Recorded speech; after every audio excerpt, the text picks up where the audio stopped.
Take us back to several weeks back. We're in Toronto, Ontario, Canada, the site of a very, very important special match to you. But Johnny Gargano returns to Monday Night Raw. You could see the emotion on your face in the moment. We could hear the trembling in your voice and the magnitude of that moment. But now that you have a chance to sort of look back, walk us through that experience. So it happened very fast. The whole thing, and it was very fun to be able to literally keep a secret in a time period where that doesn't happen. Very hard to do these days. Everything leaks nowadays. Everything in wrestling leaks. And I remember when I was younger, I loved things during the Attitude Era where you'd be watching Nitro or you'd be watching Raw and someone would just show up and you'd be like, what the hell is going on? I can't believe they're here. Like the dirt sheets and things like that were around, but it also wasn't as prevalent as is today with the internet and whatnot. So I just wanted, that was the most important thing to me for this secret, for this return, was to make it a complete surprise. Obviously, I could have came back 2 weeks prior in Cleveland, but everyone believed that. Everyone thought that was going to happen. Sure. That's probably why it didn't happen. Because I was like, I don't want, like, it would have been great. I would love to come back in my hometown. I still haven't wrestled in that arena, which is mind blowing to me. Outside of when I was Cedric Von Hausen, but that's a different character. That's a different universe. We're talking about. Put that back in the bag. Don't let that one come out. Put that back in the bag. We're gonna do that one. But it was really important for me to just keep this whole thing under wraps as much as possible. And the fact we were able to do that, the fact that I flew into Buffalo and I was snuck across the border and I had a hood on and a mask on and I was snuck away. Legally snuck across the just you were legally, not snuck. The border. Snuck legally across the border. We're not getting in trouble here. Snuck across the border into Toronto and then I was in a room by myself for like 8 hours. When I say room, I mean I was in like the Toronto Raptors locker room. So not a room, a very big room. I walked in and I was like, okay, like this is where I'm staying. They're like, yep, like you have literally the whole locker room with like the lounge and the bathroom and everything. I was like, oh, this is what a wild thing for me to be like. I was, and like I don't know. Again, you can call this the little fiery underdog in me too. A big part of me didn't want to come back in Cleveland because I know if I would have came back in Cleveland, we got an amazing reaction. But people would have been like, "Oh, he's this little kid from NXT, and like he got the reaction because it's his hometown, right? He got the reaction because it's his hometown. No one knows who he is because he's from NXT. These indie kids, whatever, blah blah blah blah blah." So to come back in Toronto, in an arena, I think like 16,000 people might have been in that arena.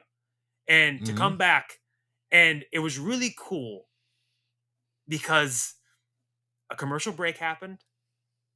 We came back from commercial break, and then my music started playing. And the reaction was such a cool reaction to experience because it was like the music hit, and everyone was like, wait a minute. That's familiar. What is this? And then my name came across the Tron, and everyone was like, wait a minute, what's going on right now? Like, what is happening? And then I walked out, and everyone lost their minds. And then the Johnny Wrestling chant started, and everyone was super fun to play with. And it was just like that for me is going to be one of the lasting memories for me, is that gradual pop and that gradual reaction when people realized what was happening. And it was just really gratifying in the sense where if you're gone for 9 months, and I say I'm humble because I am, like, you could, like, I know it's weird to say you're humble because it sounds like you're not humble when you say you're humble, but when I was gone for 9 months and you're out of the spotlight, there is a part of you that says like maybe you're going to be forgotten. And I definitely was the most nervous I'd been all day because I'm like, man, what if no one cares? Like, what if like there's no reaction? Like, what if no one remembers who I am? Like, maybe people are right and no one, like, NXT is just a small niche audience and no one like knows who I am anymore, like things like that. And then to have my music hit and to have me come out and get that reaction and the Johnny Wrestling chants fill that arena. It was very gratifying. And to stand in that ring and look around, it just felt like, all right, now we're moving now. Now we're on the right path. And this is where I'm supposed to be. So it was just such a surreal moment, but also such an an awesome thing to kind of stand there and take in and realize, like, okay, they remember you. Let's get going now. Well, I don't know if you know this about how tightly held the secret was regarding your return. We, the commentary team, had no actual definitive answers on anything. And as a matter of fact, on our truck sheets, is what we refer to them as, the lineup as to what's scheduled to come in the show, it just said Austin Theory. So I am fully expecting to go into full cheerleader mode for Mr. Money in the Bank Theory, as I do every week, and I see your name come across the Tron. And if you'll notice, none of the three of us said a word. Which made it even better. Just let it happen. You guys laid out for it, which is awesome. Like, when you laid out, when you laid out, it let the crowd kind of play with itself too, because like you could just hear every reaction. And it made that moment so much better too. And obviously, because you guys had no idea what was going on too. I think only like 4 people in the building, 4 or 5 people in the building knew that I was there. It's just really cool because you watch all these moments and you think like, it'd be cool if I was a part of one of those, and to actually be a part of one of those little surprises. It's awesome to look back on. Looking ahead, this coming Monday, you will make your in-ring return as a member of WWE. What is going through your mind right now, about 2 days out? Hopefully I remember how to do this. Only that's a problem. I'm gonna be very honest fair, with you. and when I was gone, I hadn't stepped in a ring at all. I made it a point to not get in a ring, just because I wanted a complete mental break of all of this. I didn't want to think about wrestling. I didn't want to do wrestling. I didn't want to do any of that. I knew it'd be better for me in the long run to kind of step away that way. So up until maybe a few days before I came back in Toronto, I hadn't been in a ring. When we found out, I've used the word snuck. They snuck me into the Performance Center a few days before I came back in Toronto, and I was able to get in the ring and roll around and move around a bit. And I've been doing that here and there every other day. But I will say, it is amazing how quickly it comes back. It is very much so like riding a bike. The minute I got in a ring and hit the ropes and rolled and things like that, I was like, okay, that's how you do this. I remember. But to say I'm doing it in a Performance Center compared to in an arena on Monday Night Raw, which is a fun little thing in itself. We've had happy accidents along the way to where my return was in Toronto, where me and Tommaso won the tag titles as DIY, TakeOver Toronto. Then my first match back is going to be in Portland, which is the site of TakeOver Portland, which was the last arena show, the last TakeOver arena show that I was a part of before the pandemic. So that was the last arena I wrestled in. Like literally, it was in Portland. And my first match back is going to be in Portland. So it's wild how everything works out. Both moments. Corey Graves on commentary. Vic, I think I've just usurped you as your place in Johnny's career. I'm just putting it out there. Just saying. For those of you who don't know, my name is Johnny Gargano.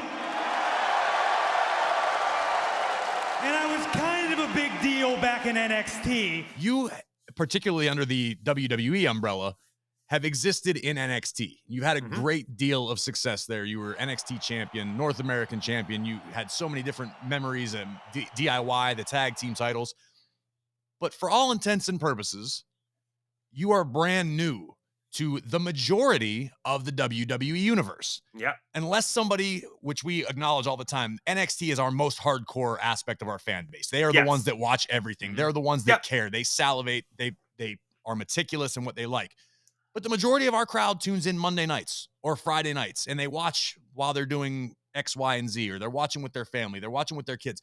Why is Johnny Gargano now better prepared to be a WWE superstar on Monday Night Raw than you were just the best guy in the biggest fish in the small pond of NXT? Yeah. So I mentioned when I left that I was fulfilled with what I did in NXT. And I'm always that guy that's looking for the next mountain to climb.